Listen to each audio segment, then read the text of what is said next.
کہ وہ ہم نے کنٹینر پنڈی پہنچائے تھے، خالی پہنچائے تھے، آئے کنٹینروں سے ہی تھے.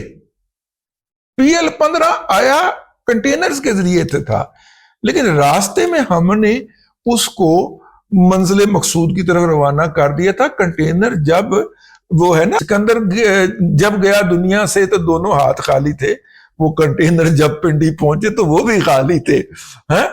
اور ان کی جاسوسی آپ نے کروا کے راہ کے ایجنٹوں سے، راہ کے ایجنٹ بھی تو آپ نے ان پڑھ رکھے ہوئے ہیں نا، افغانی رکھے ہوئے ہیں، تو وہ آپ نے اس کے اوپر بم مارا، کنٹینر ادھر ادھر ہو گیا. اس کے علاوہ کوئی نقصان نہیں ہوا. اس سے 1 گھنٹہ پہلے وہاں آدھا گھنٹہ پہلے امریکہ کا جہاز ٹیک آف کیا ہے، اور اس کے 1 گھنٹے بعد ہمارے برادر ایک ملک کا جہاز لینڈ کیا ہے.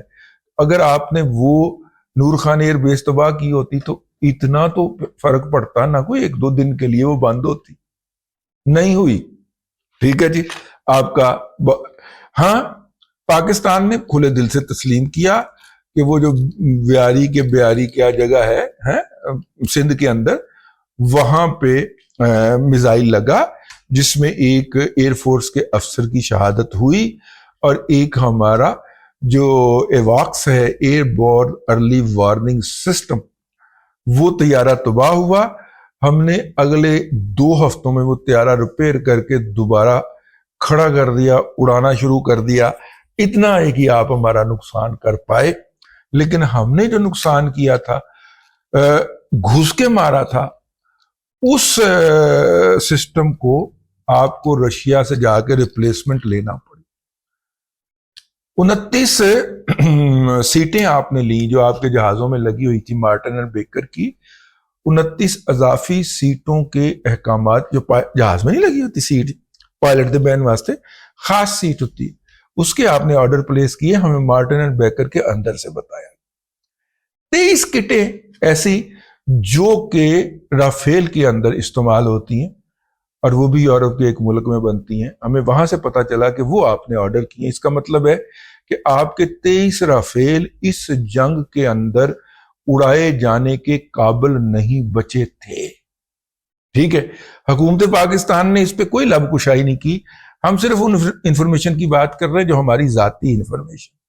ٹھیک ہے، اس کا مطلب ہے 23 رافیل تو آپ کے اڑنے کے قابل نہیں تھے، اس لیے آپ نے ان کی کٹیں جو ہیں وہ ڈاسو ایویشن، ڈسالٹ ایویشن جو کراتی ہے فرانس کی، جو کہ مراج بھی بناتی ہے اور رافیل بھی بناتی ہے، اس کے ذریعے انڈیا نے طلب فرمائے. تو یوں آپ اندازہ کر لیجئے کہ نقصان کی نوعیت کیا ہے اور دعوے کیا. اور مجھے آج میں پراوین سہنی صاحب کی جو وہ ہیں کیا ہے آیور صاحب، کیا نام ہے ان کا، مانی شنکر آیور کے ساتھ وہ ایک بلاگ پوڈ کاسٹ کرتے ہیں نا، تو ان کے ساتھ وہ جو بات تھی بہت پیاری لگی. جناب پراوین سہنی صاحب نے کہا کہ بھارت کو پاکستان کی طرف دوستی کا ہاتھ بڑھانا چاہیے، اور جو اپنی دفاع کے لیے اسے چیزیں دستیاب ہیں ان میں سے بہت ساری وہ پاکستان سے بھی خرید سکتا ہے. تو انہوں نے نہیں کیا، لیکن انہوں نے کہا کہ اگر ہم اتنی دور بیٹھے امریکہ سے اتنے سینکڑوں ارب ڈالر کا سامان خرید رہے ہیں تو اس کی بجائے ہم پاکستان کی طرف دوستی کا ہاتھ ہی کیوں نہ بڑھا کے دیکھ لیں. پاکستان تو یہ دوستی کی بات کرتا آیا ہے نا، تو ہم ذرا اگر دوستی کا ہاتھ بڑھا لیں تو ہمارے بہت سارے اخراجات بچ جائیں گے. میرا خیال ہے کہ ان کی بات بہت بڑی ہے اور وہ بڑے آدمی ہیں، تو میں ان کی بات کی تائید کرتا ہوں. ان کی بہت ساری باتوں سے مجھے اختلاف بھی ہوتا ہے، لیکن اس بات کی میں تائید کرنا چاہوں گا. ایک تو یہ بات ہو گئی. دوسری بات یہ ہے کہ پاکستان اپنے حکمت عملی اسٹریٹجک پالیسیز کے اس لیول پہ نہیں کھڑا جس لیول میں وہ مئی 2025 پہ کھڑا تھا. پاکستان اس سے بہت آگے بڑھ گیا ہوا. 1 سال گزر گیا، 1 سال کے اندر بچوں نے بتایا کہ دادا اب ہم اس لیول پہ پہنچ چکے ہیں کہ ہم کسی بھی سپر پاور کی ایئر فورس کو چیلنج کرنے کے دل کیا تو کر سکتے ہیں. ٹھیک ہے، ہاں، اور کوئی پتہ نہیں بہت ساری سپر پاورز کو آپ جا کے اسٹریٹجیز، آپ کے بچے جا کے اسٹریٹجیز سکھا کے آئے. ایسی صورت کے ہم کوئی پنگے بازی کے شوق میں نہیں، اللہ معافی دے، اللہ معافی دے، ہم کسی قسم کی کوئی پنگے بازی کے شوق میں نہیں ہیں.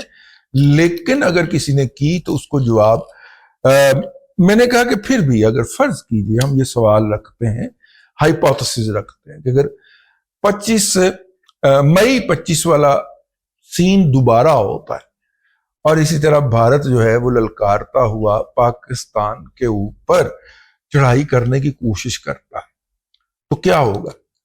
انہوں نے کہا کہ اگر پچھلی دفعہ ہم نے 10 جگہوں کو ڈیمیج کیا تھا تو ہم اپنی صلاحیت کو اس لیول پہ لے آئے ہیں کہ ہم 120 جگہوں کو ڈیمیج کریں، یا پچھلی دفعہ اگر ہم نے ایک چیز کو ڈیمیج کیا تھا تو اب ہماری صلاحیت اتنی ہے کہ ہم بھارت کے پورے نظام کو دھوکہ دے کے 12 جگہ کو ہٹ کر سکتے ہیں یا ٹارگٹ کر سکتے ہیں، اس کے فرشتوں کو بھی خبر نہ ہو، اس کو تب ہی پتا چلے جب ٹھا ہو جائے۔